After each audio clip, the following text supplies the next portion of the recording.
வணக்கம். பிப்ரவரி 14 காதலர் தினமாக கொண்டாடப்படுகின்ற ஒரு இனிய நாள்.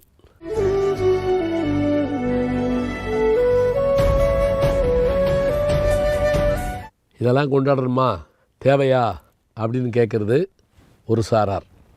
இந்த மாதிரி காதலிக்கிறது பெருசு இல்லை அப்படின்னு அறிவுரைகள் சொல்கிற ஒரு பகுதியினர் இருக்காங்க. இப்போல்லாம் அறிவுரைகள் சொல்ல தொடங்கிட்டாலே அவங்களுக்கு ஒரு பேர் வச்சுருக்காங்க, பூமர் அங்கிள் அப்படின்னு.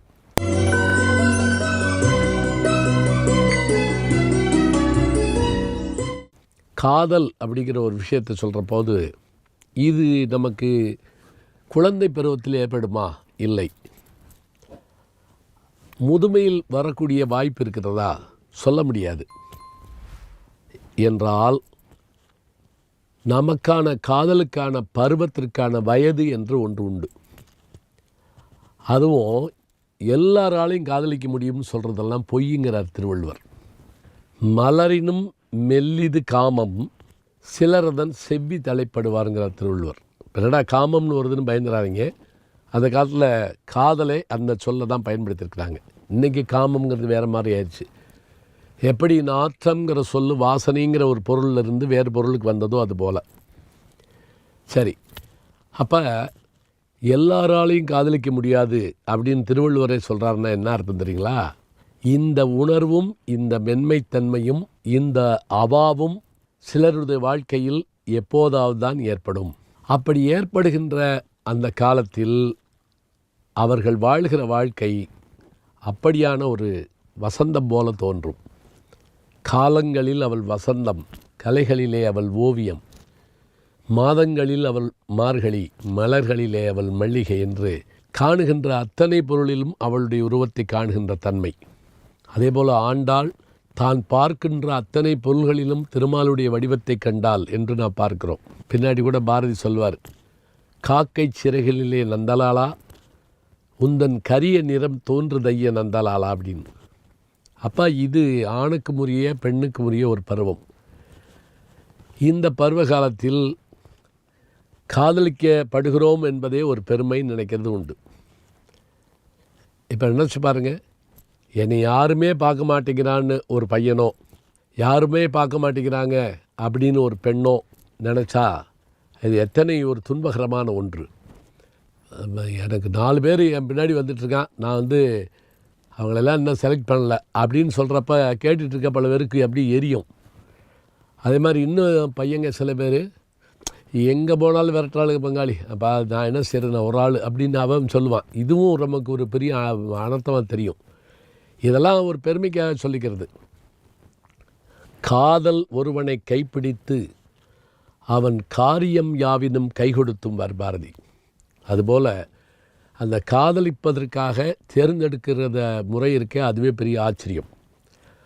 அது எந்த நிலையில் ஏற்படும்? இனம் புரியாத நிலையில் ஏற்படுவதை பெற்றோர்கள் மறுப்பார்கள். இல்லை, இது உனக்கு தெரியலப்பா, இது என்ன நீ பாட்டுக்கு இப்போ சொல்கிற, வாழ்க்கைங்கிறது கஷ்டமானது, வாழ்க்கைங்கிறது கஷ்டமானது தான். அந்த கஷ்டமானதை நாங்கள் 2 பேரும் சேர்ந்து கிடப்போம் அப்படிங்கிற அந்த தைரியத்தை அந்த பெண்ணும் அந்த பையனும் அடையணும். நமக்கு என்ன கவலையாக இருக்குது அப்படின்னா, தோற்று போகிற காதல்கள் அப்படின்னு ஒரு பட்டியல் கொடுத்து இதெல்லாம் இப்படி ஆயிடுச்சு அதெல்லாம் அப்படி ஆயிடுச்சுன்னு சொல்கிறப்ப அது கஷ்டமாக தான் இருக்குது. ஆனாலும் கூட தோற்றாலும் பரவாயில்லை, எங்கிருந்தாலும் வாழ்க, இது ஒரு வார்த்தை. ஒரு கவிதையில் மேத்தா அவர்கள் எழுதினார், நீ எங்கு வேண்டுமானாலும் போ, என் வீதி வழியாக போ அப்படின்னு. ஒரு காதலன் ஜன்னலில் உட்காந்து பார்த்து பேசிகிட்டு இருக்கான். அவனுக்கு ஒரு மகிழ்ச்சி, பேர் தெரிந்து கொண்டால் மகிழ்ச்சி, பேசினால் மகிழ்ச்சி, பழகினால் மகிழ்ச்சி, காதலிக்கப்பட்டால் மகிழ்ச்சி, வர்ணிக்கப்பட்டால் யாருங்க வர்ணிப்பா சொல்லுங்க பார்ப்போம். நம்ம வீட்டில் நம்மளை வர்ணிக்கிறாங்களா? ஓ மாதிரி அழகு உண்டான்னு நினைக்காது நம்ம வீட்டில் யாராவது சொல்லியிருக்காங்களா? அழகி போட்டிக்கு போயிட்டு ஒரு பொண்ணு வீட்டுக்குள்ளே வருது, பரிசு வாங்கிட்டு, முதல் பரிசு ஸ்டேட் லெவல். குரங்கு எங்கே போனேன் அப்படின்னு வீட்டுக்குள்ளே கேட்குறாங்க. அப்போ பாருங்கள், வீட்டை பொறுத்த மட்டும் அப்படி தான் நினைப்பாங்க. இன்னொரு ஆச்சரியம் என்ன தெரியுங்களா? அம்மாக்கிட்ட தலைப்பின்னா பல பெண்கள் யோசிப்பாங்களாம். ஏன் தெரியுமா?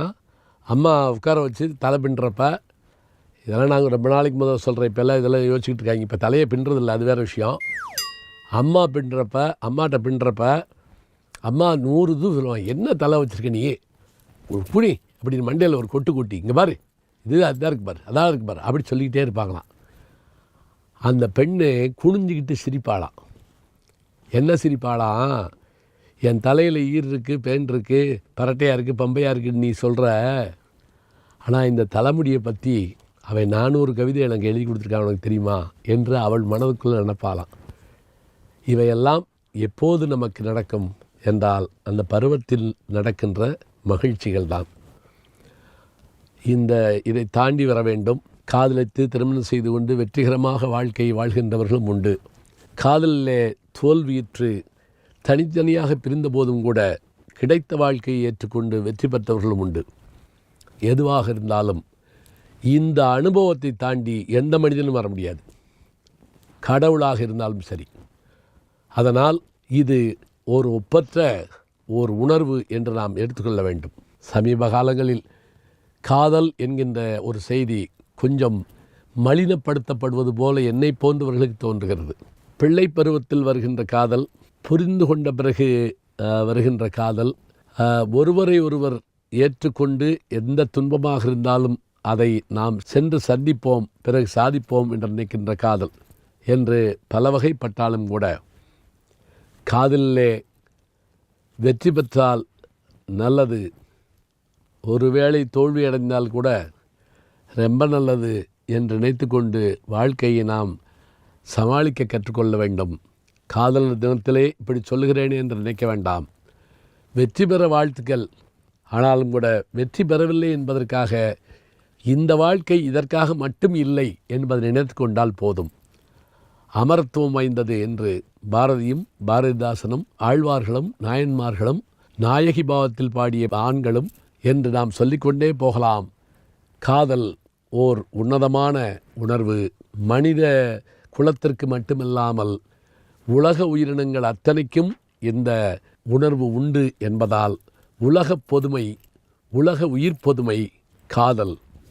காதல் வாழ்க.